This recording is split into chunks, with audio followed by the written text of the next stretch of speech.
नींबू मसाला spicy soda फुलजर। Kedareshwar एक आयुर्वेदिक वैद्य था। आयुर्वेदिक का काम उसके दादा परदादा के जमाने से चलता हुआ काम था। उसको एक लड़का था, उसका नाम निरंजन था। उसकी पढ़ाई होने के बाद वह अपने पिताजी के पास आयुर्वेदिक की शिक्षा ले रहा था। दवाइयां पीसना, भस्म तैयार करना, ऐसे काम करते हुए कंपाउंडर के जैसे रह रहा था। क्योंकि पिताजी के बाद सभी रोगियों को, उनकी बीमारियों को देखने वाला वही था, इसलिए वो आयुर्वेदिक शास्त्र अच्छे से सीख रहा था।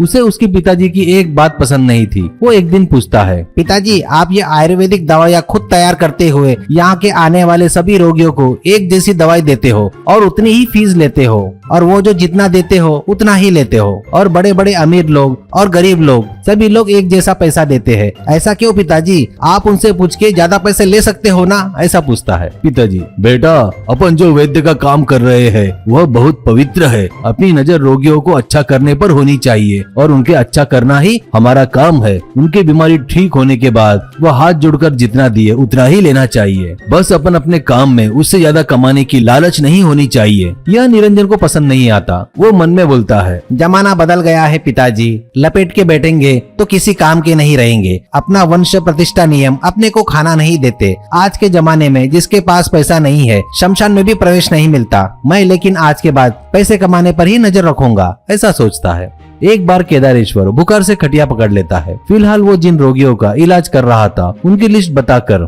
इनमें से ज्यादा लोग DSO अभियारष्ट दवाई नहीं पी रहे हैं, क्योंकि उसमें नीम की छाल ज्यादा मिला रहा हूँ और तैयार करके दे रहा हूँ। तुम उनको रिक्वेस्ट करके या धमका कर वो दवाई पिलाओ, वो संजीवनी जैसी काम करती है, करके बताया। निरंजन, आप चिंता मत कीजिए, मैं कैसे भी पिलाऊंगा उन लोगों को। अगले दिन से निरंजन अपने यहाँ रोगियों को ट्रीटमेंट करना शुरू करता है।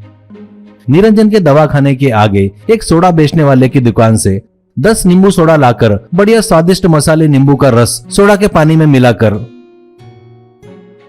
ग्लास में डालकर दवाई को उसमें मिलाकर रोगियों को देना शुरू करता है। वहाँ के रोगी लोग बड़े चाव से पीना शुरू करते हैं और एक आदमी, तुम्हारे हाथ की दवाई बड़ी स्वादिष्ट है। तुम्हारे पिताजी तो बहुत कड़वी दवाई जबरदस्ती मुंह में डाल के पिलाते हैं। ये लो तुम्हारी फीस, 100 रुपए एक्स्ट्रा लो, करके देता है। गांव में सभी लोग निरंजन वह दवाई खुद बनाकर दे रहा है करके, उसकी दवाई का महत्व बहुत अच्छा रहता है करके आपस में बात कर रहे थे। कमाई बढ़ गई है, यह सब केदारेश्वर को पता नहीं था। कितना भी हो, लड़का है मेरा। दवाखाना निरंजन को सौंपकर अब मैं अच्छे से आराम करूंगा, ऐसा अपनी पत्नी से कहता है। लड़का घर के खर्चे के लिए अच्छा खासा पैसा दे रहा था। देखकर उसकी पत्नी भी यह तुम्हारा अच्छा निर्णय है कहती है।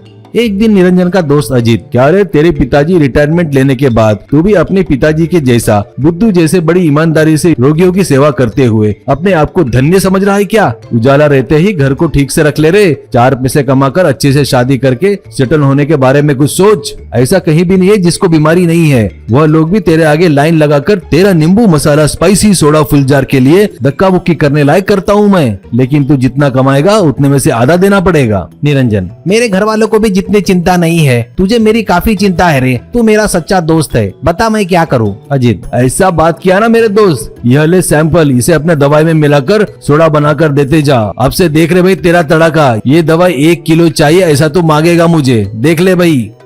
ऐसे कई दिन बीत जाते हैं। एक दिन निरंजन के दवाखाने के आगे बहुत सारे लोग देखकर, उधर से जा रहे SI को देखकर, यहाँ क्या चल रहा है भाई, करके वहाँ रुककर अंदर जाता है।